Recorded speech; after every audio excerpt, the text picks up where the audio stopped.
살아계신 하나님, 오늘도 우리에게 귀한 하루를 주셨습니다. 이 하루도 우리끼리 놓아두었으면 이리 넘어지고 저리 쓰러지고 할 텐데 성령 하나님이 하루 종일 지켜주셔서 이 저녁을 맞이했습니다.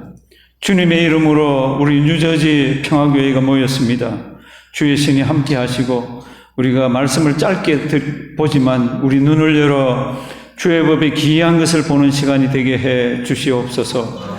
예수님의 이름으로 기도드리옵나이다. 오늘은 고난일이라 그러기도 하고 굿 프라이데이라 그래서 성령 금요일이라 그러기도 합니다. 우리 예수님은 지금 2000년 전에 무덤에 지금 계십니다. 이거 아시죠? 우리 예수님은 빌라도가 사형 언도를 내려도 우리 예수님은 우리의 왕입니다. 우리 예수님은 십자가에 매달아 놓아도 그분은 우리의 왕입니다. 그분이 십자가에서 죽어도 그분은 우리의 왕입니다. 그리고 그분을 땅에다 갖다 파묻어도 그분은 우리의 왕입니다. 그리고는 부활하십니다. 예수님이 누구인가라는 것이 성경의 기록의 내용들입니다. 구약에서도 그렇고 신약에서도 그렇고. 그런데 예수님이 누군지를 가장 정확하게 표현한 그 표현 중에 한 표현이 세상 죄를 지고 가는 하나님의 뭐예요? 어린 양입니다. 우리 여기 첫 번째 문장이 29절인데 우리 29절 잠깐만요. 제가 반짝반짝을 가져왔거든요. 우리 요게 29절인데 다 같이 한번 읽으실까요? 이튿날 요한이 예수께서 자기에게 나오심을 보고 이르시되 보라 세상 죄를 지고 가는 하나님의 어린 양이로다. 아멘. 예수님이 누굽니까? 예수님은 세상 죄를 지고 가는 하나님의 어린 양이라고 이렇게 표현을 합니다. 그게 왜 그런 말이 나왔고 왜 이런 표현들이 성경에 있는가? 우리가 아는 대로 이스라엘 백성들이 애굽에서 나와서 어디로 갔습니까? 저기 가나안으로 갔잖아요. 그 간혹 이런 표현들을 씁니다. 왜 하나님이 이스라엘 백성들을 애굽에서 뽑아내서 사우디아라비아나 쿠웨이트나 아니면 뭐 그 근처에 기름 많이 나는 데로 보내놓으면 11조 빵빵하고 하나님 살아계심을 나타내고 그럴 텐데 왜 가나안으로? 하나님이 왜 이스라엘 백성들 가나안으로 보냈죠? 왜 보냈어요? 이유는 하나입니다. 그 땅에 장차 메시아가 오시기 때문에, 그 땅에 장차 예수 그리스도가 오실 거기 때문에 그 땅으로 보냈습니다. 그러니까 그 땅에 사는 유대인들은 하나님의 백성이고 그 땅은 우리 예수님에게는 자기 땅이에요. 이제 요한복음 1장 11절 말씀이 나올 텐데요. 예수님이 그 땅에 오셨어요. 그 땅에 왔더니 무슨 일이 일어납니까? 성경은 이렇게 얘기합니다. 우리 다 같이 한번 읽어볼까요? 제가 목회 40년을 했는데 목회하다가 성경 크게 읽다가 죽었다는 사람은 아직 한 명도 못 봤습니다. 크게 읽어주세요. 자기 땅에 오매. 다 같이 시작. 자기 땅에 오매 자기 백성이 영접지 아니하였으나 영접하는 자 곧 그 이름을 믿는 자들에게는 하나님의 자녀들은 권세를 주셨으니. 아멘. 성경책 중에 정말로 비극적인 표현입니다. 요한복음 1장 11절. 수천 년 동안 그들이 기다렸잖아요. 이스라엘의 위로. 그리고 하나님께서 죄사함의 방법을 허락하시는 그분. 그래서 기다려서 자기 땅에 왔습니다. 그게 가나안 땅이잖아요. 자기 땅에 왔더니 11절 뭐라고 그럽니까? 자기 땅에 오매. 자기 백성이 뭐를 안 했다고요? 영접지를 안 했습니다. 이거같이 비극이 어디 있어요? 하나님이 사람 몸을 입고 이 땅에 오셨는데 그것도 자기 땅에 왔는데 그 백성들은 아멘 하기만 하면 되는데 자기 땅에 오매 자기 백성이 영접지 아니하였으나 그러나 우리말에는 그러나가 없습니다. 그러나 원문들을 보시면 그러나가 있습니다. 앞에 이 백성들은 영접지 아니했지만 그러나 그 다음에 우리 다 외우는 거잖아요. 영접하는 자 곧 그 이름을. 그러니까 요한복음 1장 12절을 외우셔야 되지만 11절을 꼭 기억하시고 외우셔야 됩니다. 11절이 뭡니까? 그렇게 기다리던 자기 땅에 왔는데 누가 영접지 아니합니까? 자기 백성이 영접지를 안 했습니다. 그리고는 성경에다 딱 갖다 붙입니다. 그러나 영접하는 자, 곧 그 이름을 어떤 자요? 믿는 자는 하나님의 자녀가 되는 권세, 특권을 주셨으니. 우리는 다 지금 예수 믿는 사람들이잖아요. 제가 하나 좀 물어볼게요. 우리 예수 믿으시죠? 네, 우리 죽었다가 다시 천국에서 눈 뜨는 거 확신하시죠? 우리 부활도 믿지요? 그 믿는 분들은 정말로 복받은 사람들이에요. 우리는 자기 백성이 아니었잖아요. 자기 땅에 살던 사람도 아니잖아요. 그런데 자기 땅에 왔는데 자기 백성들은 영접지를 않는데 우리는 영접해서 예수 믿는 그 은혜를 주셨습니다. 그래서 예수 믿는 자들이 성경을 볼 때 예수님이 과연 성경에 무엇이라고 표현되어 있을까? 그렇게 해서 살펴보면 예수님은 이런 분, 예수님은 저런 분, 이런 표현이 많습니다.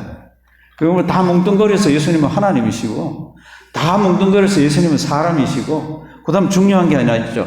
사람이지만, 사람은 다 죄가 있지만, 예수님은 He was without sin. 그분은 죄가 없으신 분입니다. 이제 이거는 큰 신학적으로 이렇게 터두리가 되어 있는 거고, 예수가 누굽니까? 그럴 때 예수는 이런 분 저런 분 많은데 그 중에 가장 정확한 표현 중에 하나가 세상 죄를 지고 가는 하나님이 뭐예요? 어린 양. 이게 무슨 뜻입니까? 우리 다시 본문 한번 보여주실래요? 본문 1장 29절이 첫 번째 문장입니다. 1장 29절. 요한이 예수께서 자기에게 나오심을 멀리서 봅니다. 그리고는 예수님을 가르쳐서 이렇게 얘기합니다. 보라! 이렇게 얘기합니다. 이거 작은 소리일까? 큰 소리일까? 제가 성경을 볼 때는 큰 소리입니다. 사람들이 있는데 쩌렁쩌렁하게 보라! 그러면서 그럽니다. 성경에 보라 그러면 어떻게 해야 되죠? 봐야죠.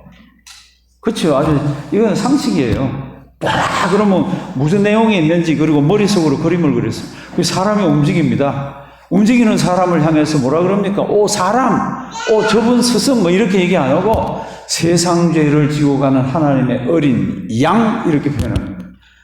하나님의 어린 양이라는 뜻은 하나님이 제물로 삼았다는 뜻입니다. 어린 양은 피를 흘려야 되잖아요. 죄를 사하려 그러면. 그럼 이게 무슨 뜻입니까 도대체? 우리 6월절 양은 백성들이 집집마다 잡잖아요. 그것도 예수님을 표현합니다. 그런데 세상 죄를 지고 가는 돌아다니는 사람을 보고 하나님의 어린 양이라 그러니까 이게 무슨 뜻입니까? 나중에 댁에 가셔서 레위기 16장 그리고 레위기 23장에 보면은 이스라엘 백성들이 1년에 한 번 하나님 앞에서 1년 동안 지었던 죄를 사함받는 날이 있습니다. 욤 키푸르. 우리말로 뭐라 그러죠? 대속죄일. 그날은 대제사장이 그렇게 화려한 옷 벗어 던지고요. 하나님 아버지 앞에 들어가는 세마포 옷을 입고 지성소로 들어갑니다. 우리 토마스 전도사님이 아까 지성소 이야기도 하셨잖아요. 그때 세마포 옷을 입고 지성소에 들어갑니다.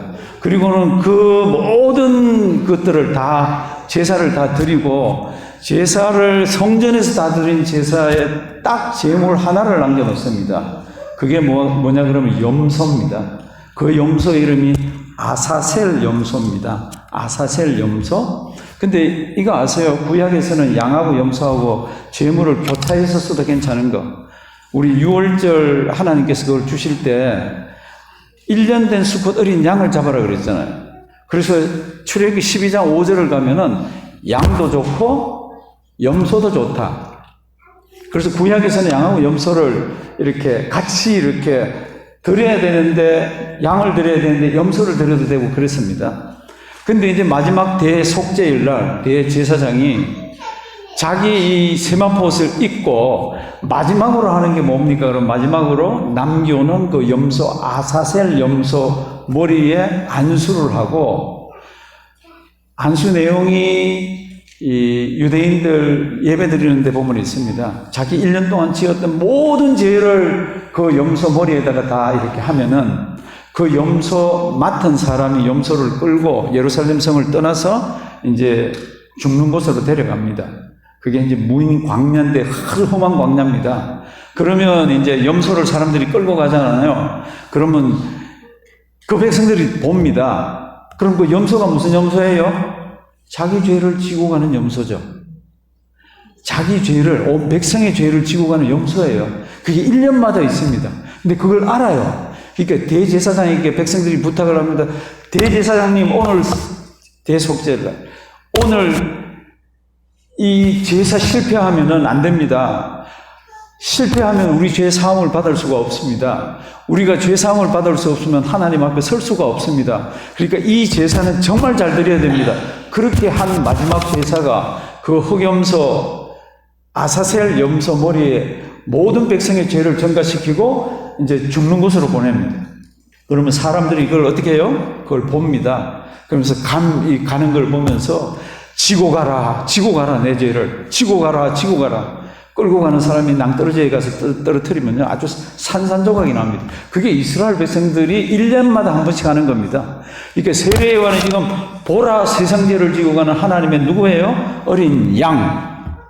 그 양은 이스라엘 백성들이 1년마다 자기의 죄를 사해주는 그 하나님의 피를 나타내는 그뿐만 아니라 이제는 예수님이 사람 몸을 입고 이 땅에 오셔가지고 모든 사람들의 죄를 위해서 십자가에 달려 돌아가신 그거를 내다보면서 보라 뭐예요? 세상 죄를 지고 가는 하나님의 어린 양 이렇게 표현을 합니다. 예수님은 그 양으로서 십자가에 달려 돌아가셨습니다. 아까 제가 물어보니까 다 예수 믿는다 그러고 부활도 믿고 천국도 가는 걸 믿었잖아요. 그럼 여기서 끝입니까? 끝이 아니죠. 늘 성경이 우리에게 이야기를 할 때는 그거 알아요, 그거 믿어요, 여기서 끝나는 게 아니죠. 우리는 다 예수 믿는 사람입니다. 그럼 중요한 게 뭡니까? 그러면 사도 바울이요, 천국에 갔다 왔잖아요. 그래서 빌립보서 1장에 보면 이렇게 씁니다. 천국이 너무 좋더라. 그래서 내가 죽어서 천국에 가는 것이 내한테 너무 큰 유익이다. 그럼 죽어서 가면 되지. 근데 하나님이 안 데려가신 거 있죠. 그래서 가만 보니까 내가 예수 믿고 천국에 가면 최고지만은 하나님이 살려놓으신 이유는 내가 이 땅에 있음으로써 빌립보 교회가 유익함을 받고 내가 이 땅에 있음으로써 세상이 유익함을 받기 때문에 하나님께서 나를 살려놓았다는 겁니다. 천국에 데려가도 되지만 그 우리 이야기죠. 우리도 죽으면 천국 가는 게 지금이라도 천국 당장 가는 게 좋잖아요. 그런데도 우리 이 땅을 살잖아요. 하나님 왜 살게 하셨습니까? 그게 세상 죄를 지고 가는 그분이 우리를 위해 십자가에 달려 돌아가셨지만 우리로 하여금 이 땅을 살게 하는 이유입니다. 우리가 이 땅을 살면서 가장 중요하게 여기게 되는 게 여러 가지가 있지만 그 중에 하나가 교회고 그 중에 하나가 전도입니다.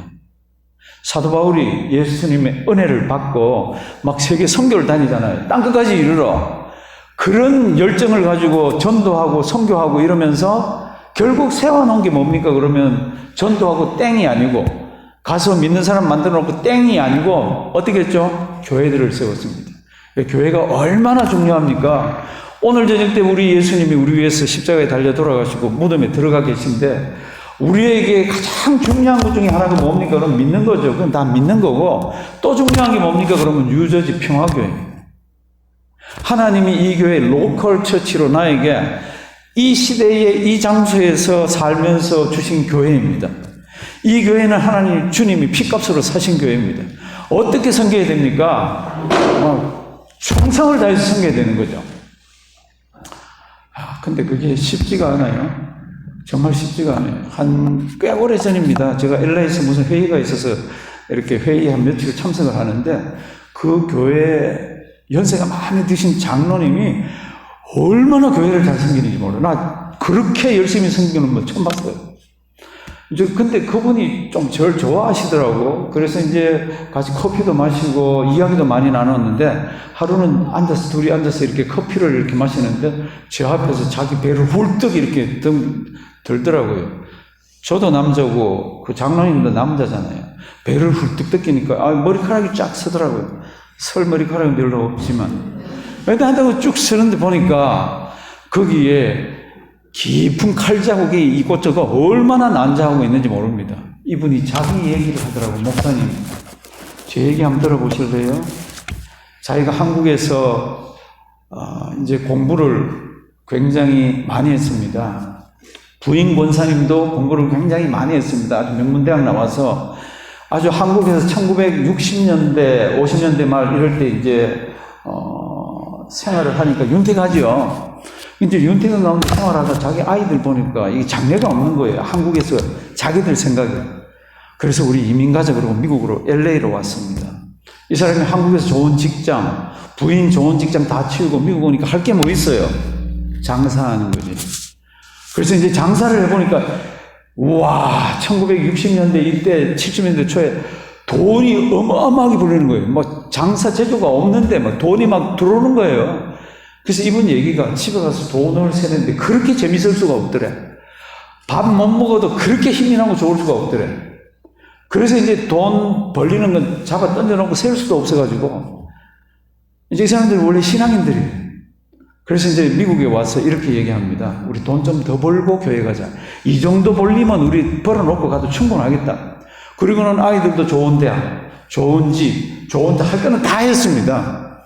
그런데 어느 날, 딴 날과 똑같은 날, 흑인 하나가 들어오더니 돈을 내라고 총을 딱 겨누고는 돈을 다 뺏고 가면서 땅, 몇 발 쐈어요? 다시 할까요? 땅, 몇 발 쐈어요? 예, 3발을 쐈습니다. 그러니까 뭐, 눈을 이렇게 해서 의식이 없는 가운데 눈 떠보니까 이게 병원 중 환자실인 겁니다. 그리고는 가물가물 귀에 들리는 소리가 뭐 이렇게 왔다 갔다 하는데 못 살 것 같다는 이야기가 이렇게 들려옵니다. 그 자기가 의식이 돌아올 때 다시 옛날을 생각해 보니까 자기가 그렇게도 벌려고 했던 돈, 자기가 그렇게도 키워놨던 가게 아무 소용없는 거죠. 자기가 그렇게도 아이를 위해서 그랬던 자녀들도 아무 소용없는 거예요. 옆에서 울고 있는 와이프도 아무 소용이 도와줄 수가 없는 거예요, 자기. 그런데 들리는 얘기는 저분 죽을 거니까 장례 준비를 하십시오. 그런데 이분이 정신이 오락가락 하다가 정말로 오랜만에, 옛날에는 오랜만이가 아닌데 정말로 오랜만에 하나님 찾는 거예요. 하나님 한 번만 살려주십시오. 하나님 한 번만 살려주세요. 자기가 정말 언제 하나님이라고 마지막 불렀는지 기억도 안 나는 겁니다. 근데 가물가물 죽어가던 거고 살아났어요. 자기가 어떻게 살았는지는 설명을 안 하더라고. 하여튼 살아났어요. 살고 나서는 자기가 하나님께 한 번만 살려주시면 교회를 위해서 이런 기도를 했잖아요. 얼마나 교회를 위해서 뛰는지 모릅니다. 그렇게 아름다울 수가 없습니다. 이렇게 얘기합니다. 목사님, 옛날보다 제가 뭐 돈 버는 거 이런 건 없지만 교회 이구석 저쪽 뛰어다니면서 이 교회 일을 하는 이게 얼마나 최고인지 아세요? 이거는 무엇과도 바꿀 수가 없는 겁니다. 사랑하시는 성도분들, 교회에 늘 섬길 수 있을 것 같죠? 늘 시간이 많을 것 같죠? 늘 내가 하면 뭐 될 것 같죠? 천만에요. Now and here. 여기 지금 하지 않으면요 언젠가도 개런티 되지 않습니다. 주님이 왜 우리를 위해서 세상 죄를 지고 가는 어린 양이 되고 십자가에 매달려 죽었습니까? 나 구원하기 위해서. 맞아요. 그럼 내가 구원받은 사람의 입장에서 가장 유익된 게 뭡니까? 그럼 죽어서 천국 빨리 가는 거예요. 근데 하나님이 왜 빨리 안 데려가시죠? 할 일이 있기 때문에, 사명이 있기 때문에.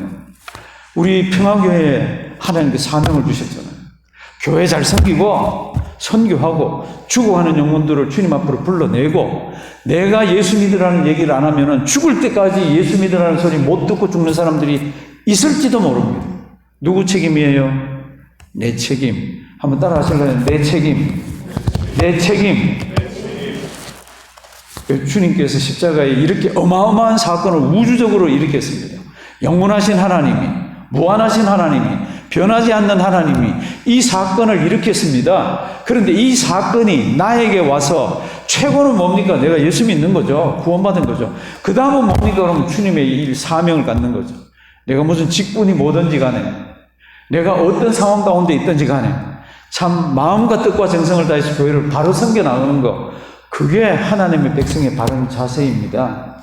우리 매년 이 고난일도 오고 부활주일도 오고 하지만은요, 우리 그거 다 믿잖아요. 그냥 옛날에 있었던 거 알아 그러고 한번 기념으로 지키는 거 무슨 의미가 있어요? 지키고 나가면서 나에게 주신 교회를 지키고 나가면서 내 가까이 믿지 않는 그 영혼을 내가 어떻게든지 주님 앞으로 데려오리라. 내가 죽을 때까지 나에게 주신 교회를 잘 섬기리라. 이거같이 의미 있는 게 어디 있습니까? 오늘도 이 말씀 잘 기억하시고요. 우리 주님은 죽여도 왕이고 우리 주님은 땅에 파묻어도 나의 왕입니다. 그분이 내일 모레 오늘 금요일이죠. 예, 내일 모레 부활하실 거잖아요. 우리는 부활의 주님을 막 하는데 거기 끝나면 안 되잖아요. 그거 끝나는 게 아니라 부활의 주님 나에게 은혜를 주셨으니 나도 세상 속에 들어가서 이것이 우리에게 있어야 될 것입니다. 우리 부탁드립니다. 우리 뉴저지 평화교회 성도님들, 우리 담임 목사님과 장로님과 또 모든 분들, 앞서서 일하는 분들과 함께 딱 뭉쳐서 마지막 시대에 얼마나 사회가 지금 희미하고 어렵습니까? 이 마지막 시대의 사명을 잘 감당하며 주의 빛을 드러내는 교회가 되기를 주님의 이름으로 부탁드립니다. 살아계신 하나님, 참 다 졸며 자는 시대입니다. 이 어두운 시대에 우리를 불러주셨습니다. 마지막 말세지 말에 사명을 우리에게 주신 주님의 은혜 생각하면서 나만 잘 믿을 것이 아니라 믿지 않는 자들 가슴에 품고 주님 앞으로 돌아오게 하고 그냥 잘 믿을 것이 아니라 교회를 내 가정처럼 내 사업체보다 더 아름답게 잘 섬기는 우리들이 되게 도와주시옵소서. 우리 목사님이야 많은 분들을 세워주셔서 앞서서 일하게 하심을 감사드립니다. 늘 지혜와 능력으로 더하여 주시옵소서. 훗날 우리 주님 왔을 때 평화교회를 통하여서 큰 은혜가 넘치게 해 주실 줄 믿사옵고 예수님의 이름으로 기도드리옵나이다. 아멘.